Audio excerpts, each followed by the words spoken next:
বিসমিল্লাহির রহমানির রহিম। আসসালামু আলাইকুম ওয়া রাহমাতুল্লাহি ওয়া বারাকাতুহু। প্রিয় ভাই ও বোনেরা, আজ আমরা জানব এমন এক সাহাবীর কাহিনী যার আজানের মধুর ধ্বনি আজও ইসলামের ইতিহাসের পাতায় গুঞ্জরিত হয়। তিনি হলেন হযরত বিলাল ইবনে রাবাহ রাদিয়াল্লাহু আনহু। ইসলামের প্রথম মুয়াজ্জিন, একজন নির্যাতিত ক্রীতদাস থেকে রাসূলুল্লাহ সাল্লাল্লাহু আলাইহি ওয়াসাল্লাম এর প্রিয় সাহাবী। ভাবুন তো কিভাবে একজন অসহায় ক্রীতদাস পরিণত হলেন ইসলামের ইতিহাসের অন্যতম গুরুত্বপূর্ণ ব্যক্তিত্বে। আল্লাহর রহমত কত বিচিত্র, কত অসীম। হযরত বিলাল রাদিয়াল্লাহু তাআলা আনহু জন্মগ্রহণ করেন আনুমানিক 580 খ্রিস্টাব্দে মক্কা শহরে। তার মা হাম্মামা ছিলেন একজন আবিসিনিয়াস, বর্তমান ইথিওপিয়া ক্রীতদাসী। তার বাবা রাবাহও ছিলেন একজন দাস। জন্মের পর থেকে বিলাল রাদিয়াল্লাহু আনহু ক্রীতদাস হিসাবে বেড়ে ওঠেন। তার মালিক ছিলেন উমাইয়া ইবনে খালাব, মক্কার অন্যতম ধনী ও প্রতাপশালী ব্যক্তি, যিনি পরবর্তীতে ইসলামের কঠোর শত্রু হিসেবে পরিচিত হন। বিলাল রাদিয়াল্লাহু আনহু তার দাসত্ব থেকে কঠোর পরিশ্রম করে জীবন কাটাতে থাকেন। ক্রীতদাস হিসাবে তিনি অত্যাচার, অবহেলা ও অপমানের শিকার হতেন। জীবনের এই পর্যায়ে তার মনে কি কখনো উদয় হয়েছিল যে তিনি একদিন ইসলামের এত উচ্চ মর্যাদার অধিকারী হবেন? আল্লাহ যাকে উন্নতি দান করতে চান তাকে কে নিচে রাখতে পারে? ইসলাম গ্রহণ ও প্রথম 7 জন। মক্কায় যখন রাসূলুল্লাহ সাল্লাল্লাহু আলাইহি ওয়াসাল্লাম ইসলামের দাওয়াত দিতে শুরু করেন, তখন সেই দাওয়াত দাসদের কাছেও ধীরে ধীরে পৌঁছতে থাকে। বিলাল রাদিয়াল্লাহু আনহু এর কাছেও ইসলামের আলো পৌঁছে এবং তিনি জীবনের সবচেয়ে গুরুত্বপূর্ণ সিদ্ধান্ত নেন ইসলাম গ্রহণ করে। তিনি ছিলেন প্রথম 7 জন ব্যক্তির একজন যারা প্রকাশ্যে ইসলাম গ্রহণ করেন। এই 7 জন ছিলেন রাসূলুল্লাহ সাল্লাল্লাহু আলাইহি ওয়াসাল্লাম, আবু বকর রাদিয়াল্লাহু আনহু, আম্মার রাদিয়াল্লাহু আনহু, সুহাইব রাদিয়াল্লাহু আনহু, মিকদাহ রাদিয়াল্লাহু আনহু, বিলাল রাদিয়াল্লাহু আনহু এবং খাব্বাব রাদিয়াল্লাহু আনহু। ইসলাম গ্রহণের পর বিলাল রাদিয়াল্লাহু আনহু আর পূর্বে সেই বিলাল রইলেন না। তার ভেতরে জন্ম নিল নতুন চেতনা, নতুন সাহস, নতুন বিশ্বাস।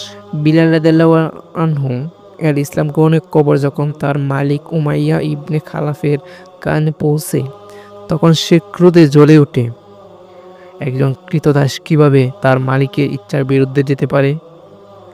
উমাইয়ার হযরত বিলাল রাদিয়াল্লাহু তাআলা আনহু কে ভয়ানক নির্যাতন করতে শুরু করে। মক্কার প্রচণ্ড গরমে উমাইয়া বিলাল রাদিয়াল্লাহু আনহুকে বালিয়াড়িতে শুয়াইয়া রাখত।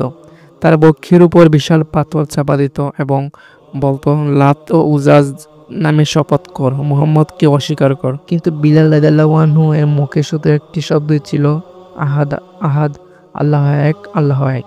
জ্বলন্ত মরুভূমির বালিতে শুয়ে প্রচণ্ড তৃষ্ণায় কাতার, বুকে ভারী চাপ, শৈলে অসহ্য যন্ত্রণা, তারপরও একটি মাত্র শব্দ, আহাদ।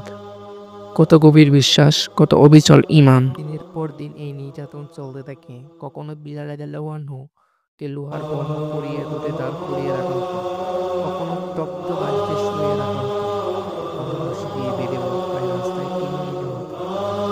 একদিন বিলাল রাদিয়াল্লাহু আনহুকে গলায় রশি বেঁধে মক্কার রাস্তায় টেনে নিয়ে যাওয়া হচ্ছিল। শিশুরা তার পেছনে দৌড়ে আহাদ আহাদ বলে বিক্ষোভ করছিল, কিন্তু বিলাল রাদিয়াল্লাহু আনহু এর মুখে তখন একই উচ্চারণ, আহাদ আহাদ আহাদ। একদিন হযরত আবু বকর রাদিয়াল্লাহু তাআলা আনহু এই নির্যাতনের দৃশ্য দেখে অত্যন্ত ব্যথিত হলেন। তিনি উমাইয়ার কাছে গিয়ে বলেন, তুমি কি এই ব্যক্তিকে আমার কাছে বিক্রি করবে? উমাইয়া বলল, যদি 100 দিনের স্বর্ণমুদ্রা দাও তবে নিয়ে যাব। আবু বকর রাদিয়াল্লাহু আনহু বলেন, যদি 1000 দিনার চাও তবুও আমি নিতে রাজি।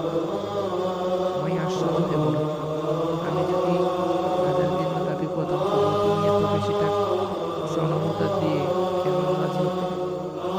আবু বকর রাদিয়াল্লাহু আনহু উত্তর দিলেন, আমার কাছে সেই 1000 দিনারের চেয়েও মূল্যবান। এভাবে আবু বকর রাদিয়াল্লাহু আনহু বিলাল রাদিয়াল্লাহু আনহুকে দাসত্ব থেকে মুক্তি করলেন। যখন বিলাল রাদিয়াল্লাহু আনহু মুক্ত হলেন, তখন আবু বকর রাদিয়াল্লাহু আনহু বলেন, আমি তোমাকে আল্লাহর সন্তুষ্টির জন্য মুক্ত করব? বিলাল রাদিয়াল্লাহু আনহু উত্তর দিলেন, যদি আপনি আপনার নিজের জন্য আমাকে কিনে থাকেন তবে আমি আপনার সেবা করব, কিন্তু যদি আল্লাহর জন্য কিনে থাকেন তবে আমাকে আল্লাহর ইবাদতের জন্য ছেড়ে দিন। ভাবুন তো, দাসত্ব থেকে মুক্ত হয়েও সর্বোচ্চ স্বাধীনতা তার কাছে ছিল আল্লাহর ইবাদত করতে পারা। আমরা যারা জন্ম থেকে স্বাধীন, আমরা কি আল্লাহর ইবাদতকে এভাবে মূল্যায়ন করি? তার হিজরত ও মদিনায় জীবন। মক্কায় মুসলমানদের উপর নির্যাতন চরম আকার ধারণ করলে রাসূলুল্লাহ সাল্লাল্লাহু আলাইহি ওয়াসাল্লাম ও সাহাবীগণ মদিনায় হিজরত করেন। বিলাল রাদিয়াল্লাহু আনহু সেই অভিযাত্রায় শামিল হন। মদিনায় পৌঁছে ইসলামী রাষ্ট্রের ভিত্তি স্থাপন হয়, মসজিদে নববী নির্মিত হয়। একজন রাসূলুল্লাহ সাল্লাল্লাহু আলাইহি ওয়াসাল্লাম সাহাবীদের জিজ্ঞেস করেন, আমরা কিভাবে লোকদের নামাজের জন্য একত্রিত করব? কেউ প্রস্তাব দিলেন ঘণ্টা বাজানোর, কেউ বলেন সিংহা বাজানোর, কেউ বা বলেন আগুন জ্বালানোর কথা। কিন্তু রাসূলুল্লাহ সাল্লাল্লাহু আলাইহি সাল্লামের মন মতো হলো না কোনোটি। সেই রাতে হযরত আব্দুল্লাহ ইবনে যায়েদ রাদিয়াল্লাহু আনহু স্বপ্নে দেখলেন একজন সবুজ পোশাক পরিহিত ব্যক্তি তাকে আজানের বাক্যগুলো শেখাচ্ছেন। তিনি সকালে রাসূলুল্লাহ সাল্লাল্লাহু আলাইহি ওয়াসাল্লামের কাছে এসে স্বপ্নের কথা জানালেন। রাসূলুল্লাহ সাল্লাল্লাহু আলাইহি ওয়াসাল্লাম বলেন, এটি সত্য স্বপ্ন, এটি সত্য স্বপ্ন। বিলালকে ডাকো, তার কণ্ঠস্বর তোমার চেয়েও সুন্দর ও শক্তিশালী। তাকে এই বাক্যগুলো শেখাও যেন সে আজান দেয়। এভাবে বিলাল রাদিয়াল্লাহু আনহু ইসলামের প্রথম মুয়াজ্জিন নিযুক্ত হলেন। এক সময়ের নির্যাতিত ক্রীতদাস এখন হাইয়া আলাস সালাহ, হাইয়া আলাল ফালা বলে সমগ্র মদিনাবাসীকে আহ্বান করেন। আজ বিশ্বজুড়ে কোটি কোটি মসজিদের দিনে 5 বার যে আজান ধ্বনি হয়, তার সূচনা করেছিল একজন আফ্রিকান মুক্ত ক্রীতদাস। ইসলামকে বর্ণ বা বংশ নয়, তা কয় শ্রেষ্ঠত্বের মাপকাঠি। বিলাল রাদিয়াল্লাহু তাআলা আনহুর এর আজানের বৈশিষ্ট্য। বিলাল রাদিয়াল্লাহু আনহু এর আজান একটি বিশেষ বৈশিষ্ট্য ছিল। আরবি ভাষায় শিন উচ্চারণে তিনি কিছুটা অসুবিধা ভোগ করতেন, তাই আশহাদু শব্দটি তিনি আসহাদু বলে উচ্চারণ করতেন। কিছু লোক এ নিয়ে নবী সাল্লাল্লাহু আলাইহি ওয়াসাল্লামের কাছে অভিযোগ করলেন। তখন নবী বলেন, বিলালকে সিন আল্লাহর কাছে। তখন নবীজি সাল্লাল্লাহু আলাইহি ওয়াসাল্লাম বলেন, বিলালের সিন আল্লাহর কাছে শিন হিসেবে গণ্য হয়। অন্য বর্ণনায় আছে বিলালের আজানের সিন আল্লাহর কাছে শিন হিসেবে পৌঁছে। রাসূলুল্লাহ সাল্লাল্লাহু আলাইহি ওয়াসাল্লাম আরও বলেন, বিলালের আজান শোনার সময় জান্নাতের গুঞ্জন শুনতে পাই। এমন সম্মান, এমন মর্যাদা, আজ আমরা কি আমাদের ক্ষুদ্র ত্রুটি নিয়ে লজ্জিত হই? বিলাল রাদিয়াল্লাহু তাআলা আনহু এর উচ্চারণগত সমস্যাকে রাসূলুল্লাহ সাল্লাল্লাহু আলাইহি ওয়াসাল্লাম কীভাবে সম্মানের সাথে গ্রহণ করেছিলেন? হিজরি 2 সালে বদর যুদ্ধের সময় বিলাল রাদিয়াল্লাহু আনহু রাসূলুল্লাহ সাল্লাল্লাহু আলাইহি ওয়াসাল্লামের সাথে যুদ্ধে অংশগ্রহণ করেন। এই যুদ্ধে তার পূর্বের মালিক উমাইয়া ইবনে খালফ কাফিরদের দলে ছিল। যুদ্ধের সময় আব্দুর রহমান ইবনে আউফ রাদিয়াল্লাহু আনহু উমাইয়াকে বন্দী করে নিয়ে আসছিল। তখন বিলাল রাদিয়াল্লাহু আনহু তাকে দেখতে পেয়ে চিৎকার করে বলেন, এই সেই কুফরের নেতা উমাইয়া ইবনে খালাফ। আমি মুক্ত হব না যদি সে বেঁচে থাকে। আব্দুর রহমান রাদিয়াল্লাহু আনহু বলেন, হে বিলাল, এ আমার বন্দী।